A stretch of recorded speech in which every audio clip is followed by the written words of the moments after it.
नमस्कार, मेरा नाम नरेंद्र कौर है और मैं सुरताज फाउंडेशन की फाउंडर आज फिर आपके साथ एक नई कहानी के साथ जुड़ी हूँ, पीड़ा से प्रेरणा तक की कहानियों में, जिसमें मेरे साथ जुड़े हैं अनिल शर्मा जी। नमस्कार अनिल जी। और इनकी बेटी का नाम है नायशा शर्मा, जिसको डाउन सिंड्रोम है। तो आज हम इनसे जानते हैं इनकी जर्नी, कि इनकी जर्नी कैसी रही और इनको कब पता चला और बच्चे को किस तरीके से ये देख रेख कर रहे हैं। तो क्या करते हैं आप? मैं कंसल्टेंट हूँ एजुकेशन फील्ड में, वोकेशनल ट्रेनिंग। अच्छा जी। तो आपकी लाइफ में जब इतना बड़ा चेंज आया, किस तरीके से आपको कुछ पता था कुछ कि नायशा के बारे में कि डाउन सिंड्रोम बच्चा होने वाला है, या नहीं, इनिशियली हमें नहीं पता चला था। और हमें जब ऑलमोस्ट 5 days की हो गई थी तो she was suffering from some pneumonia और something, so we came to know like, क्योंकि उसका जो आईज थे वो थोड़ा आमंड शेप में थे। तो दो पीडियाट्रिक जो वहाँ पर थे अवेलेबल, तो उनको थोड़ा डाउट हुआ, तो फिर हमने टेस्ट करवाया। तो टेस्ट से फिर हमें कंफर्मेशन हुआ कि हाँ, ये डाउन है। तो डाउन सिंड्रोम का कुछ ऐसा टेस्ट जब प्रेगनेंसी होती है जी, ट्रिपल मार्कर टेस्ट होता है, कुछ कलर डॉपलर होता है, उसमें तब पता नहीं चला कि किस नहीं, कलर डॉपलर हुआ था उस समय, लेकिन उस समय फिर हमें पता नहीं चला था, और ना ही डायग्नोस्टिक वालों ने भी नहीं बताया, और जो डॉक्टर्स थे उन्होंने भी नहीं बताया। माइट भी या तो कुछ ज़्यादा लेट हो गया होगा, इसके लिए नहीं बताया होगा उन्होंने। नहीं, पर ये तो बहुत बड़ी बात है, क्योंकि ये चीज़ें नहीं बताई थी उन्होंने। बताई नहीं बताई थी। तो फिर उसके बाद जब बच्ची पैदा हुई तो नॉर्मल डिलीवरी थी या नहीं, सिजेरियन थी। और 5 days तक तो हमें एकदम पता ही नहीं चला कि नॉर्मल था चाहे तो, क्योंकि उतना छोटे में तो पता भी नहीं चलता है क्या है। वो तो चलो पीडियाट्रिशियन थे तो उनको थोड़ा समझ में आया, तो फिर हमें समझ में आया कि ओके ठीक है। तो पहले तो हमें तो पता भी नहीं था कि डाउन सिंड्रोम होता क्या है। करेक्ट, क्योंकि कभी हमें कम अक्रॉस हुए ही नहीं है उस चीज़ से, तो हमें उसको नहीं जानना पड़ता। मेंटली इतनी सारी चीज़ें हैं, डाउन सिंड्रोम है, सेरेब्रल पैल्सी है, डिसलेक्सिया है, then mental retardation and lot of things are there. तो जिसकी अभी तक पूरी जानकारी नहीं हो पाई है, और बहुत रिसर्च चल रही है इस टॉपिक को लेके भी, अभी तक इसके सॉल्यूशंस नहीं निकल पाए हैं। तो जब बच्चा पैदा हुआ डाउन सिंड्रोम, आपको 5 दिन में पता चला, तब क्या रिएक्शन था, किस तरीके से आपने? पहले तो शॉक थे एकदम कि ये होता क्या है, पहले तो हमें यही नहीं पता था, तो इसीलिए हम लोगों को तो कुछ समझ ही नहीं आया कि करना क्या है इसमें। और पीडियाट्रिशियंस को भी इतना आइडिया नहीं था कि इसमें करना क्या है। तो जब उनसे भी हमने कंसल्ट करने की कोशिश करी कि इसमें अब करना क्या है, चलो अब जो है वो तो है, लेकिन फिर आगे के क्या स्टेप्स रहेंगे। तो दे वर लाइक, ठीक है आप कोई NGOs ज्वाइन कर लो, तो they will able to guide you like how to raise the child. तो we were like completely shocked कि मतलब ये क्या है। फिर हम ही नहीं, फिर गूगल किया, फिर समझा। और इंडिया में तो खैर इतना कुछ था भी नहीं है गूगल में भी, तो वी आर जस्ट सेइंग कि हाँ US में ऐसा था, UK में ऐसा था। तो हमने वहाँ से थोड़ा इन्फॉर्मेशन गैदर की, तो फिर हमें लगा कि ठीक है ये चीज़ ऐसे होती है। फिर थोड़ा थोड़ा जब हम उसको समझते गए तो हमें और थोड़ा सा नॉलेज हुआ। हाँ, काफ़ी एक्सेप्टेंस नहीं थी पहले, लेकिन फिर वही है कि अब अपना बच्चा है तो एक्सेप्टेंस तो करनी ही पड़ेगी। तो फिर हमने पहले अपने आप को संभाला, दोनों ने, फिर हस्बैंड और वाइफ दोनों ने, हमने अपने आप को संभाल के फिर बाद में उसको दिखाया। फिर और भी कोशिश की हमने, पीडियाट्रिशियंस भी काफ़ी चेंज किए ड्यूरेशन में, क्योंकि हमें भी एकदम आइडिया नहीं था कि ऐसे बच्चों को करना क्या होता है, रेस कैसे करना है, या कोई और भी कुछ मेडिसिन होती है या कुछ होता है, तो फिर हम उसके लिए कुछ करें। लेकिन फिर बाद में पता चला कि नहीं, इसका कोई मेडिसिन नहीं होती है, कोई इसका कोई इलाज नहीं होता है, तो जो है वो यही है। तो हमने बोला चलो ठीक है, लेकिन फिर बाद में तब तक भी हमें नहीं समझ में आया था कि हमें करना है। कि मतलब लास्ट ऑलमोस्ट 1.5 ईयर तक तो हम सिर्फ सर्च आउट ही कर रहे थे कि हम इसको करें कैसे। अब इसको मतलब कौन से पीडियाट्रिशियन के पास जाएँ, या कौन सा कोई स्पेशल डॉक्टर्स होते हैं उनके पास जाएँ, तो कुछ समझ आ नहीं रहा था। तो फिर हमें फिर ऐसे हम लोग गूगलिंग करते रहते थे कि अब इसको कैसे कम अक्रॉस करना है। कि वो तो फिर हमें मतलब रिसर्च करके इतना तो पता चल गया है कि जो भी होगा वो थेरेपी से ही होगा, ऑक्यूपेशनल थेरेपीज होगी या कुछ होगा तो वो उसी से ही होगा। और तो इसमें कुछ डिलेज होंगे, वी एक्सेप्टेड टू दैट कि ठीक है डिलेज होंगे, लेकिन फिर हमें हमारा भी करना था कि हमें इसको कैसे रेज करना है कि तो डिलेज थोड़ा सा कम हो जाए। और उसका एक ही वो था कि इसको थेरेपीज चाहिए।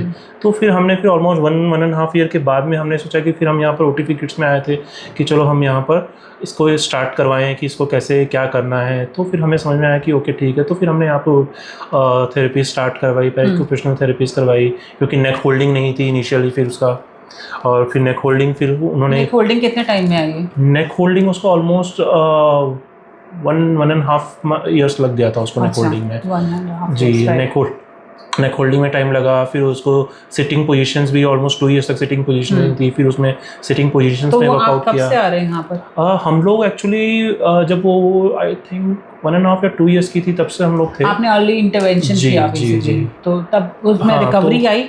हाँ, नेक होल्डिंग उसी से आया है हमें। ऑक्यूपेशनल थेरेपी नेक होल्डिंग आया है, सिटिंग पोस्चर आया है, क्योंकि पहले तो बैठ भी नहीं पाती थी एकदम से। और फिर हमने मतलब ऑलमोस्ट फिर हमने, क्योंकि पॉसिबल नहीं होता है रोज़ लेके आना लेके जाना, फिर हमने घर में भी ओटी स्टार्ट करवाई कि चलो कोई घर पर आ जाए तो हम लोग ओटी स्टार्ट करें। फिर वहाँ पर उसका फिर थोड़ा सा वॉकिंग स्टार्ट हुआ, तो अभी वो वॉक भी कर पा रही है। नाउ वी आर सेइंग कि अब उसको स्पीच थेरेपी की ज़रूरत है, क्योंकि अब ऑलमोस्ट 3.5 years की हो गई है। तब उसको स्पीच, क्योंकि रेगुलर स्कूल्स भी डालना है, तो स्पीच के बिना हम स्कूल्स का भी रिस्क ले नहीं पाते, क्योंकि बच्चा बता ही नहीं पाएगा स्कूल में उसके साथ क्या हुआ है। बिल्कुल, मैम ने कुछ बोला है या किसी ने कुछ बोला है या दूसरे बच्चे ने कुछ हिट किया है, तो अगर वो बता ही नहीं पाएगी तो फिर हम उसको कैसे कर पाएंगे। तो फिर हमने अभी उसको स्टार्ट किया है कि चलो अभी स्पीच स्टार्ट करवाते हैं। और अभी भी जब वो चलती है तो उसका थोड़ा बहुत बैलेंसिंग नहीं कर पा रही है, तो मतलब हम लोग पैरेलली अभी दोनों करवा रहे हैं कि ओटी भी चले उसका, ताकि बैलेंसिंग बन पाए चलने में।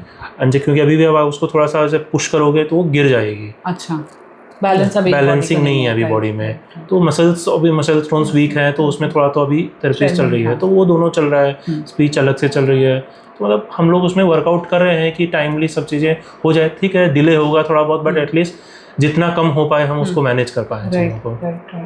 आप काफ़ी मेहनत कर रहे हैं, और कितने रोज जी बच्चे के लिए। अब आप ये देख सकते हैं कि ज़िंदगी में इतना बड़ा बोर्ड आता है, इतनी बड़ी टर्न अराउंड आता है ज़िंदगी में, जब ज़िंदगी बिल्कुल पलट जाती है। आपने भी शायद कुछ अपने सपने देखे होंगे कि हमने आगे लाइफ में ये करना है, या हमारी ज़िंदगी में मेरा ये विजन है या मेरा ये मकसद है। तो उसमें उस चीज़ को लेके आप क्या सोचते हैं कि आपकी लाइफ बिल्कुल एकदम जैसे आपने डेडिकेट कर दिया? जी, हमारा ये था कि देखो, मैं पहले जॉब में था, तो मैंने फिर जैसे ही नायशा हुई तो फिर मैंने जॉब छोड़ी, क्योंकि मैं फुल टाइम फिर जॉब में नहीं हो पाता था, क्योंकि घर में अकेले मतलब एक मदर के लिए बच्चे को, क्योंकि मेरा एक इसका एल्डर ब्रदर और है, तो दो बच्चों को मैनेज करना कोई डिफ़िकल्ट हो जाता है घर में भी। तो फिर मैंने एज ए कंसल्टेंट मैंने जॉब लिया कि चलो एज ए कंसल्टेंट कम से कम रोज़ ऑफिस नहीं जाना पड़ेगा, so that I can dedicate my time to both the children also, so that even I can support her mother in that ways. तो वो मैंने स्टार्ट किया। फिर हम लोग घर में भी इसके साथ में काफ़ी कुछ खेलते रहते हैं, उसको इंगेज करके रखते हैं, सो दैट वो अपने आप को वैसा वाला ना हो, फील भी ना हो, प्लस वो अपने आप को एक्टिविटीज़ में इंगेज रखेगी, तो थोड़ा सा फास्ट रिकवरी होगा। Right. That's a very very caring thing कि आपने अपनी जॉब छोड़ के एज ए कंसल्टेंट आप कर रहे हैं, और उसके बावजूद आप अपने बच्चों के ऊपर ज़िंदगी जो है वो बिल्कुल आपने कुर्बान की है, अपनी वाइफ की केयर कर रहे हैं और घर को पूरा संभाला हुआ है ताकि बच्चा जल्दी जल्दी रिकवर कर जाए। तो इसकी अगर सक्सेस रेट में देखूं कि 1.5 साल जैसे गर्दन नहीं संभाल दी, उसके बाद आज कितने साल की हो गई? 3 साल, 3.5 साल, 2 साल का टेन्योर हुआ है। तो 2 साल के टेन्योर में बच्चे में रिकवरी के चांसेस कितने आए? हाँ, काफ़ी कुछ हुआ है। देखो, जिस तरीके से हमने देखा है कि काफ़ी डिलेज होते हैं, कि ऑलमोस्ट 5-6 years में बच्चा जो है ढंग से चल पा रहा है, जो मैंने भी यहाँ पर भी देखा है, मतलब प्लस रिसर्च भी किया है, तो उसमें भी यही समझ में आया। तो हम लोगों को लगता है शायद हमें अर्ली इंटरवेंशन के जो किया है हमने, उससे काफ़ी फ़र्क पड़ा है, और आई थिंक उससे हम ज़्यादा उसके ऊपर ध्यान देंगे तो ज़्यादा रिकवरी जल्दी हो सकती है एक नॉर्मल चाइल्ड की। हम बस हमारा एक ही एम है कि वो एक नॉर्मल चाइल्ड के जैसे रेज हो। बिल्कुल। और आपकी वाइफ हाउस वाइफ है? जी, वाइफ। तो वो दोनों बच्चे भाई कितना बड़ा है? भाई 7 years का है उसका। 7, तो वो नॉर्मल है? जी। अच्छा, तो इसके साथ में कोई ऐसा कुछ इशू हुआ था या कुछ ये पता ही नहीं चला कि? नहीं, ये हमें पता ही नहीं चला था एक्चुअल में। हमें जब ये हुई थी, मतलब जब हमें पता चला तो हम लोग मतलब डॉक्टर से भी पूछा, तो दे वर लाइक स्पीचलेस, कि या तो उनको पहले पता होगा, उन्होंने नहीं बताया। हमने डायग्नोस्टिक सेंटर में पता किया तो दे वर ऑल्सो लाइक स्पीचलेस, कि उन्होंने कुछ बताया ही नहीं। क्योंकि मुझे थोड़ा सा डाउट हुआ था, लेकिन अब वही है ना कि कॉम्प्लिकेशंस है। अब कॉम्प्लिकेशंस इंटरनली क्या कॉम्प्लिकेशंस है वो तो देखो डायग्नोस्टिक वाला ही बता पाएगा, वो तो हमें पता भी नहीं चलेगा। बिल्कुल, वो नहीं बता सकते क्योंकि क्लैरिटी नहीं होती। एग्जैक्टली।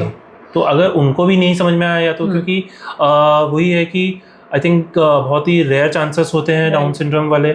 हाँ, प्लस इंडिया में इतनी अवेयरनेस भी नहीं है। अवेयरनेस ही नहीं है, मेन प्रॉब्लम है कि डाउन सिंड्रोम की अवेयरनेस नहीं है, सेरेब्रल पैलिसी की अवेयरनेस नहीं है। बहुत सारे डॉक्टर्स को नहीं पता है। मेरी खुद की डॉटर सेरेब्रल पैलिसी चाइल्ड है, सो ग्रेड 4 वो भी। अब मेरे पास मुझे आज तक 3 साल तक 4 साल तक घुमाया गया राइट कि कहाँ जाना है, क्या करना है। उसके बाद जाके 4 साल बाद आप 100% डिसेबल्ड का सर्टिफिकेट दे देते हैं डॉक्टर मुझे। तो आप ये बताइए कि अर्ली इंटरवेंशन की स्टेज निकली, उस स्टेज के बाद नेक्स्ट स्टेप क्या होता है कि आगे बच्चा डिलेड माइलस्टोन में चला गया, जब तक उसकी गर्दन नहीं संभली, जब तक वो बैठना नहीं शुरू हुई, कि वो कुछ भी क्लैरिटी नहीं दी, तो बहुत घुमा दिया, बहुत ही गुफअप कर दी चीज़ें, जिस वजह से बच्चे की ज़िंदगी और उसके साथ साथ उसके पेरेंट्स की ज़िंदगी बर्बाद हो जाती है। तो ये बहुत ही क्रूशल थिंग है जो कि स्पेशल चिल्ड्रन रिलेटेड है, कि इस इतनी क्रूशल इंडिया में जो चल रही है और इतना बड़ा सेक्टर है ये, कि इस सेक्टर पे आज तक मैं ये देख रही हूँ कि चाहे बहुत कुछ डेवलप्ड हो जाए चीज़ें, बट इस सेक्टर पे काम बहुत ही कम हुआ है। बहुत ज़्यादा कम हुआ है कि इंडियन सोसाइटी में ये माइंडसेट ऐसा है कि इंक्लूजन नहीं देखा जाता, कि ऐसे बच्चों को अलग ही नज़रिए से बच्चों को देखा जाता है कि कौन आ रहा है, लोग हंसना शुरू हो जाते हैं, नहीं तो मजाक उड़ाते हैं और वो सोसाइटी से एक्सक्लूड करके रखते हैं। तो आपको लगता है आपने कभी इस चीज़ को कभी फेस किया? नहीं, अभी तक तो हमने ऐसा वाला फेस नहीं किया। हाँ, लेकिन अब जब लोगों को अवेयरनेस ही नहीं है तो ऑब्वियसली उनको समझ में भी नहीं आएगा कि डाउन सिंड्रोम है क्या। बिल्कुल। तो हमने बस वही फेस किया कि जब हम किसी को बताते भी हैं तो देखो जो थोड़ा सा लिटरेट है उसको समझ में आएगा, बिकॉज हम जैसे बताएंगे ऑब्वियसली सामने आपको कोई कुछ नहीं बोलेगा, लेकिन वो रिसर्च करके वो भी देखते ही होंगे कि है क्या चीज़, क्योंकि सबके लिए एक नया टर्म है। Correct. जो भी नॉर्मल डाउन सिंड्रोम के बारे में किसी को पता नहीं है, उसके बाद बहुत सारी मेंटल चीज़ें हैं जिनको पता नहीं है चीज़ें। तो इंडिया में इस चीज़ की अवेयरनेस बहुत ही कम है। इंडियन केसेस तो मैंने देखे ही नहीं है, मतलब मैंने गूगल में भी किया है तो उसमें भी इंडियन केसेस तो बहुत ही रेयर हैं कि जो हम मतलब देख के आए या उससे कुछ हम लर्न कर पाएँ या हम उससे रेस कर पाएँ कि अच्छा ठीक है ये इन्होंने एक पॉजिटिव चीज़ है, हम इसको गैदर कर पाएँ। लेकिन वो इंडिया में तो वो पॉसिबिलिटी मुझे नज़र ही नहीं आई है। तो वही एक मेजर रीज़न था। जब पेडिटिशियंस को जो ऑलमोस्ट 15-20 ईयर्स एक्सपीरियंस पेडिटिशियंस उनको नहीं पता तो फिर तो और किससे एक्सपेक्ट कर सकते हो आप? करेक्ट, बिल्कुल नहीं पता है। और एनजीओज़ की तो आप पूछो मत कि एनजीओज़ में अगर वो फिजियोथेरेपी करा रहे हैं तो वो बेसिक लेवल की, क्योंकि 50 बच्चे अगर हैं तो वो कितने बच्चों पे फोकस कर लेंगे। ट्रू। और वो डेडिकेशन के साथ नहीं हो सकता है जिस तरीके से वो डेडिकेटेड, अगर पर बच्चे को अगर 1 घंटा मिलना चाहिए तो वो 5 मिनट मिलेगा खाली। एक्चुअली में सेकेंडरी मैंने हॉस्पिटल्स में भी ट्राई किया था कि चलो वहाँ पर थेरेपीज करवाते हैं, लेकिन जो नॉर्मल फिजियोथेरेपी है वो ऑक्यूपेशनल थेरेपी से बहुत डिफरेंट है। क्योंकि जो आपकी जो थेरेपी जो ऑक्यूपेशनल थेरेपी है, जब मैंने पहले इनिशियली जैसे हॉस्पिटल में ट्राई किया था तो हॉस्पिटल में मुझे वो चीज़ समझ ही नहीं आई कि बिकॉज वो लोग नॉर्मली उसको वो कर रहे हैं, वाइब्रेशन कर रहे हैं, ये कर रहे हैं, लेकिन उससे ना मेरे को वो रिजल्ट नहीं आया पहली बात तो। प्लस क्योंकि ऑलमोस्ट पता चल जाता है 15-20 दिन में कि क्या बच्चा क्या गैदर कर पा रहा है, तो वो चीज़ समझ में नहीं आई। फिर जब मैंने देखा कि ऑक्यूपेशनल थेरेपी की, देखो थेरेपी समझ में आ रहा था, फिजियोथेरेपी समझ में आता, लेकिन ऑक्यूपेशनल थेरेपी क्या है ये मुझे भी नहीं पता था उस समय तक। लेकिन जब फिर हमने पता किया कि मेरा घर जस्ट पास में ही है और मैं जो है पूरे ऑलमोस्ट पूरे दिल्ली एनसीआर में घूम रहा था कि मेरे को कहाँ एक ऑक्यूपेशनल थेरेपिस्ट मिल जाए, मुझे नहीं पता था। क्योंकि गूगल भी करोगे तो आपको इतना बहुत ही रेयर चांसेस में था, या तो नोएडा में था, गुड़गांव में था, या साउथ ईस्ट में आपको मिल जाएगा थोड़ा बहुत, लेकिन इन एरियाज में वेस्ट दिल्ली में मेरे को नज़र नहीं आया था उस समय तक। फिर जब हमने वाइफ ने जो काफ़ी रिसर्च किया, क्योंकि वाइफ लगी रहती थी, जिस दिन से मालूम पड़ा था कि ये है, वो एकदम पूरा रिसर्च उसने पूरा छान मारा कि ये डाउन सिंड्रोम है क्या, इसको और कैसे कम अप किया जा सकता है, क्या किया जा सकता है। मैं she hats off to her कि उसने बहुत मेहनत करी है उसके ऊपर, और उसी ने ही पता किया था कि अच्छा यहाँ पर ये है कि चलो हम यहाँ पर गता करते हैं। फिर हम जहाँ पर यहाँ पर आए तो इन्होंने पता किया कि हाँ ये तो है ही, तो वो समझ में फिर उस समय एकदम आया नहीं था। और फिर हमने कोशिश करी कि चलो कुछ टेस्ट करवा लेते हैं, लेकिन हमें वो भी नहीं पता चला कि अब टेस्ट करवाएं किस चीज़ का, क्या चीज़ का टेस्ट करवाएं, क्योंकि हम ये नहीं चाह रहे थे कि हम कुछ भी टेस्ट करवा लें जिससे इसके बॉडी में इफेक्ट, पहले ही ऑलरेडी बॉडी वीक है और हम कुछ वाइब्रेशन वाले ऐसा टेस्ट करवा लें फिर उसमें और कोई दिक्कत हो जाए।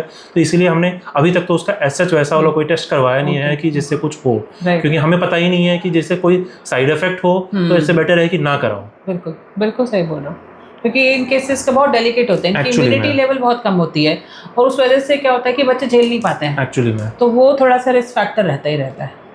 और आप क्या कहना चाहते हैं कि कुछ आपको मैसेज देना है कि डॉक्टर्स रिलेटेड, सोसाइटी रिलेटेड, या मिनिस्ट्री तक पहुंचाना है, या कुछ समाज तक आपको बात पहुंचानी है, तो प्लीज़ आप देखिए मैं तो ये बोलना चाहूँगा कि अगर मैं गवर्नमेंट पॉइंट ऑफ व्यू बोलूँ तो गवर्नमेंट को अवेयरनेस कराना चाहिए इसके ऊपर, क्योंकि आज भी जो है काफ़ी जो स्पेशल चाइल्ड्स हैं, जो मैं उनको स्पेशल नहीं बोलूँगा, they are actually special in other ways, not the special which the society things. ठीक है, वो एक सबसे बड़ी बात है कि एक्सेप्टेंस जरूरी है सोसाइटी में, और गवर्नमेंट को भी उसके लिए इनिशिएट करना पड़ेगा कि अगर इन बच्चों को हम एक अलग से नहीं, हम एक नॉर्मल सोसाइटी में ही इनको रेज करना चाहिए, ताकि वो ज़्यादा जल्दी सीख पाएंगे बच्चे भी, क्योंकि बच्चे जो हैं वो बच्चों के साथ में ही सीख पाएंगे। हमने काफ़ी ट्राई किया कि हम घर पर भी स्टार्ट करें, लेकिन घर में रिजल्ट हमें थोड़ा स्लो आ रहा था, इसलिए हम यहाँ पर लेके आए कि जब 4 बच्चों को देखेगा तो बच्चा थोड़ा सा ग्रैब ज़्यादा जल्दी करेगा। बिल्कुल सही बात है, बिल्कुल सही बात है। तो गवर्नमेंट को इसमें देखना पड़ेगा कि अगर आपको करना है इस चीज़ में, क्योंकि गवर्नमेंट के साइड से कोई भी इनिशिएटिव है नहीं इस चीज़ का, स्पेशली अगर मैं बोलूँ डाउन सिंड्रोम का तो एकदम नील है। ठीक है, क्योंकि गवर्नमेंट, जब आपको गवर्नमेंट हॉस्पिटल्स में भी नहीं पता है, आपको जो पीडियाट्रिशियंस हैं विच आर क्वालिफाइड पीडियाट्रिशियन, तो उनको भी अगर नहीं पता है कि डाउन सिंड्रोम में करना क्या है, तो this is a very serious issue. और अभी आज की जो जनरेशन है उसमें मैंने जो रिसर्च किया अब तक, वो डाउन सिंड्रोम काफ़ी कॉमन है। ठीक है, तो उसमें आपको देखना पड़ेगा कि हमें उसको कैसे कम अप किया जा सकता है, प्लस डॉक्टर्स को भी इसमें हमें समझना पड़ेगा कि हमें इसको कैसे करना है। मेरी बच्ची आती है। श्योर। तो हम इसके साथ इनकी मैसेज ज़रूर पहुंचाएंगे, और बहुत बहुत शुक्रिया आपका, बहुत बहुत धन्यवाद, क्योंकि ये केस बहुत सीरियस केसेस होते हैं जिसमें हमें आपकी मदद की ज़रूरत है। धन्यवाद। Thank you.